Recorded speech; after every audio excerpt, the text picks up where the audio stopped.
Imagine a man who loses everything. Not just his freedom, not just love, but also trust in the world. Dumas did not write treatises about money. And yet, in the Count of Monte Cristo, money becomes an invisible force. A blade, a mask, a caress. Money as revenge. Money as transformation. Money as generosity. This is not a story, it belongs to those who can pay. Edmond Dantes is a poor young man. But poverty does not define him. His innocence does. His trust in the world. His ability to believe in goodness. He has a simple job. The pure love. A future that seems already written. And for a moment, everything feels possible. His voice. The right to explain himself. Justice does not listen. The law does not protect him. Power does not see him.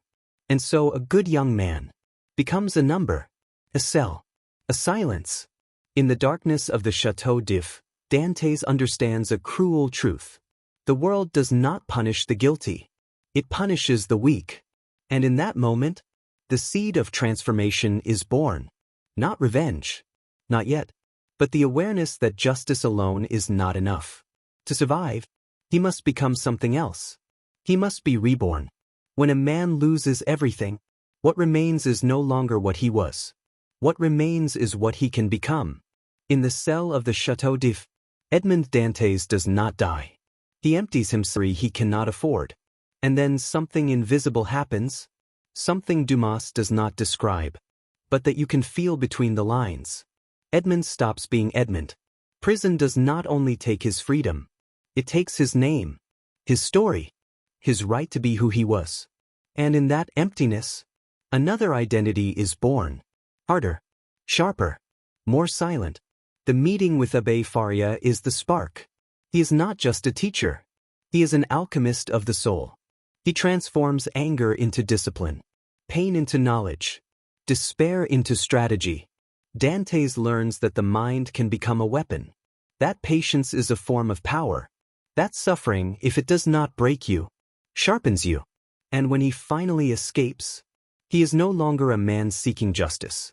He is a new identity, built in silence, forged in darkness, ready to rewrite his destiny. Edmond Dantes died in prison. But from his ashes, the Count of Monte Cristo was born. Not a name, not a title, a perfect mask, a form of power, a shadow walking among the living, with the calm of someone who has nothing left to lose. When Edmond Dantes leaves the Château d'If, he is no longer a man. He is a void, a walking wound. But then comes the treasure of the island of Monte Cristo. Unlimited wealth. Not a gift, a weapon, a possibility to rewrite the world that destroyed him. In Paris, money is not just wealth. It becomes language, a passport, a key that opens every door. And Dantes understands immediately.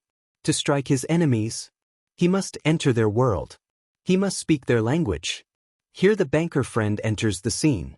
A man who knows the secrets of credit, the weaknesses of the powerful, the cracks of high society.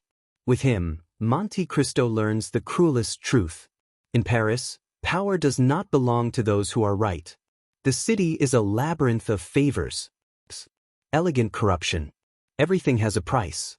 Reputation. Justice. Even morality. And Monte Cristo, with his treasure, becomes a ghost pulling the strings. A shadow that buys silence, opens doors, reveals hypocrisy.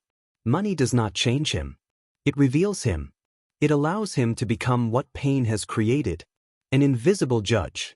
In a corrupted Paris, money becomes the perfect mask, and Monte Cristo wears it without trembling.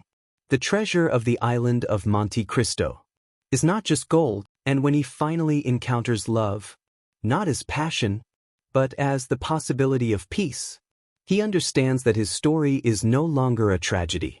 It is a rebirth, an adult tale, a simple truth. Power is not what you own, but what you choose to do with what you have.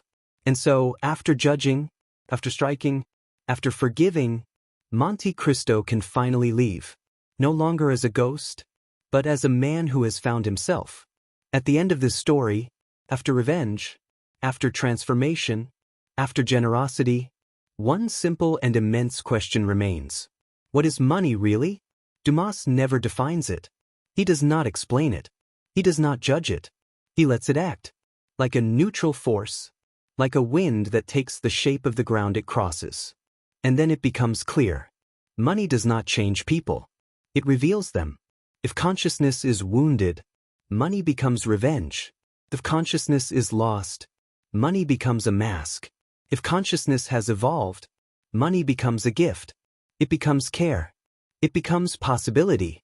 Money is never the problem, and it is never the solution. It is a mirror. It reflects what we are, what we fear, what we want to become. Monte Cristo uses it to destroy, then to protect, and finally to free himself. And maybe this is the real lesson of Dumas. Money amplifies our consciousness. If we are small, it makes us smaller. If we are great, it expands us. If we are evolving, it transforms us. And so the question is not how much money we have, but what we become when we have it. If you follow my work, leave a comment and tell me whether you enjoy exploring the many faces of money through the voices of great authors across time.